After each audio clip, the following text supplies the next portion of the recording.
The Last of the 20. By Joseph N. Wdowski. Others. The next morning, they made their way out the front door of the house, purposely trying not to disturb the mother bear and her cubs in the pool house in the back. Checking his map display on his HUD, Miller decided to venture northeast to get on Route 15 to continue his journey to New Haven. "Is Route 15 far north enough from Stamford and Norwalk?" he asked 124. "It should be. The mutants seem to like to nest in the once more human-populated areas.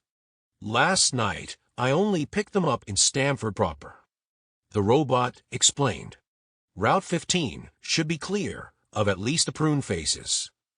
The robot gave a mechanical giggle using the term.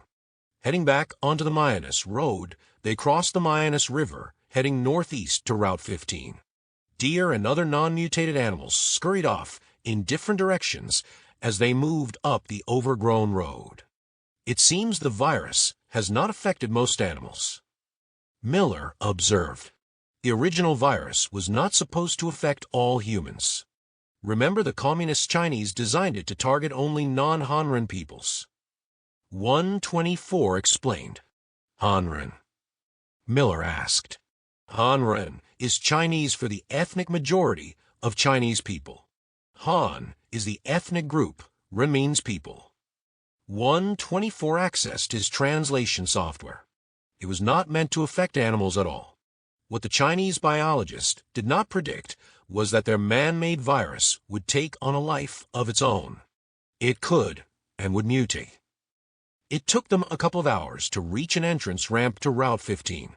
Walking up the slightly sloped ramp, they entered the deserted scenic highway. They headed north on the road that was also overgrown with nature. Any crack in the pavement, water would seep into the parkway.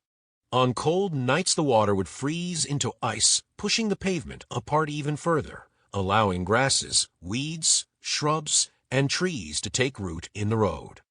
The pavement and road were still apparent, but nature was reclaiming it. Better than traveling off-road, the condition of the roads still slowed their progress. By the time the sun was at its zenith above them, they came to a bridge that traversed Route 7. Miller stopped to take in the sight that being on the bridge gave him. He had a clear view of Route 7 to the south and north of their position. Not a single vehicle was on the road in either direction. Route 7 coming out of Norwalk was also engulfed by the surrounding native plant life. From his raised position on the bridge, Miller was able to observe many non-mutated animals flourishing in both directions. Harry and his cronies landed on the bridge railing before Miller. "I'm surprised you made it this far." The bird squawked. "Are you?" Miller responded. "Why is that?" "You lucked out that group of nightwalkers ran into that mama bear. Also, you were lucky that the mama bear didn't take you out." Harry responded. "How did you know about that?" 124 asked. "Bird's eye view." Harry crowed arrogantly. "So, you're keeping an eye on me?" Miller asked why. "Entertaining." Harry responded as his followers crowed and bobbed their heads in agreement. "Besides, sooner or later this world will end you, and we will feed heartily." "You are scavengers?" Miller asked. "We may not be crows, but our ancestors were," Harry pointed out. "Well, I don't plan on letting this world end me. I recommend you find some mutant dead to feed upon." Miller answered. "Feeding on mutants caused our ancestors to give birth to us." Harry explained. "Those crows that fed on dead mutants gave birth to some mutated chicks." Harry looked at his small group of followers. Miller thought that would explain the Zacharys too.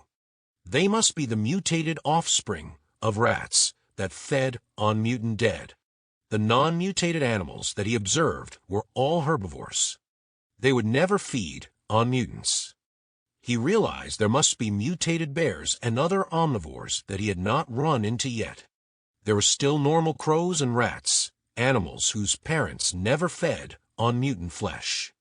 The virus in the water was never designed to affect non-humans, but eating the flesh of the mutated did.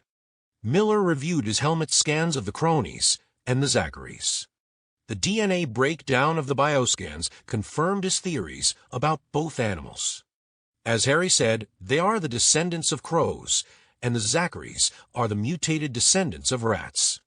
Eating the flesh of the mutants did not alter and mutate the animals directly, but it did affect some of their offspring. That explained to him why there would still be unmutated bears and dogs. Not all would feed on mutants, and of those that did, not all their offspring would mutate. It was also why the numbers of the Zacharys and the cronies were so few. Saying nothing more to Harry, Miller turned his back on the cronies and continued his journey on the parkway. How rude. Well, I guess you don't want to talk to me anymore. It is not like we're going to eat you before you die.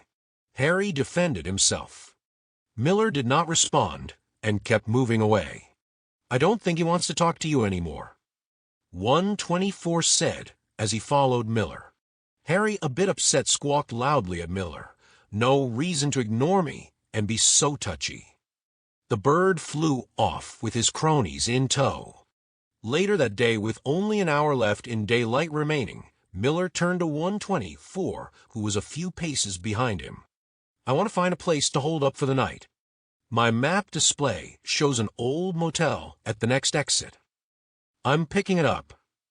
124 replied, catching up to Miller. And no mutants and no bears, but I'm picking up 4 human life forms.